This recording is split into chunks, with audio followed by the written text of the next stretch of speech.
அப்போ 21 வருஷம் நீங்கள் வந்து மெச்சூரிட்டி வரைக்கும் இருந்தீங்க அப்படின்னா இதில் அமௌண்ட் வந்து எடுக்கிறது ஈஸி. அப்படி இல்லை அப்படின்னா படாத பாடு படணும்.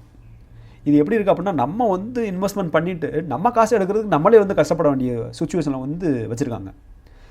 அப்போ இது வந்து ஏழைகளுக்கு வந்து எளிய ஸ்கீமாக இருக்கான்னு சொல்லி கேட்டிங்க அப்படின்னா பயங்கர காம்ப்ளிகேட்டட். இது வந்து ஏழைகளை வந்து ஏமாற்றக்கூடிய ஸ்கீம் மாதிரி தான் எனக்கு தெரியுது.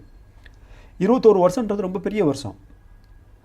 அப்போ இது வரைக்கும் நம்ம வந்து இந்த ஸ்கீமை வந்து ஆகோ ஓகோன்னு சொல்லி சொல்கிறது வந்து ஓகேன்னு சொல்லி கேட்டிங்க அப்படின்னா என்னுடைய வியூவில் வந்து அந்தளவுக்குலாம் வந்து ஆகோ ஓகோலாம் ஒன்றும் கிடையாது.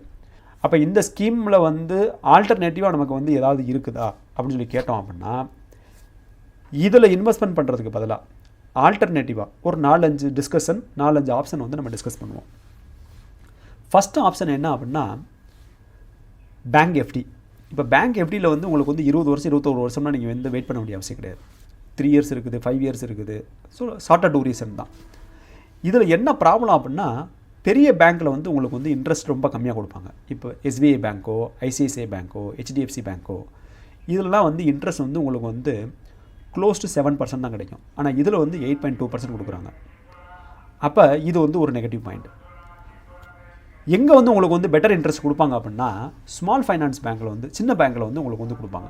இப்போ சின்ன பேங்க்லாம் பார்த்தீங்க அப்படின்னா சூரியோதயா ஸ்மால் ஃபைனான்ஸ் பேங்க் இதனுடைய இன்ட்ரெஸ்ட் பார்த்தீங்க அப்படின்னா 8.1%, ஜன ஸ்மால் பேங்க்கு 8%.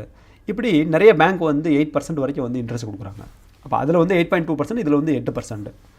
ஓரளவுக்கு மேட்சிங்கான இன்ட்ரெஸ்ட் இருக்குது. இந்த ஸ்மால் ஃபைனான்ஸ் பேங்க்கில் வந்து என்ன ப்ராப்ளம் அப்படின்னா ஸ்மால் ஃபைனான்ஸ் பேங்க்கில் வந்து உங்களுக்கு வந்து இன்சூரன்ஸ் வந்து 5 lakhs தான் இருக்குது. இப்போ பேங்க் வந்து ஏதாவது வந்து பேங்க்ரப்ட் ஆகிருச்சு, ப்ராப்ளம் வந்துருச்சு அப்படின்னா உங்களுக்கு 5 லட்சம் தான் கிடைக்கும். இது வந்து செல்வ மகள் சேமிப்பு திட்டத்தில் வந்து பெஸ்ட்டு. அது வந்து கவர்மெண்ட் வந்து கொடுக்கக்கூடிய அமௌண்ட்டு. அப்போ அதில் வந்து மெச்சூரிட்டி வரைக்கும் இருந்தீங்க அப்படின்னா அதில் வந்து அமௌண்ட்டு வந்து பிரச்சனை கிடையாது, வந்துடும். அப்போ இதில் வந்து சின்ன பேங்க்கில் வந்து பேங்க் வந்து லாஸ் ஆகிறதுக்கும் வாய்ப்பு இருக்குது. அப்போ என்ன ஆகும் அப்படின்னா நீங்கள் வந்து பிரித்து போடணும். ஒரு பேங்க்கில் போடக்கூடாது. 4-5 பேங்க்கில் வந்து எவ்வளோ அமௌண்ட் இருக்குதோ பிரித்து நீங்கள் போட வேண்டியிருக்கும். இது வந்து ஃபஸ்ட் ஆப்ஷன்.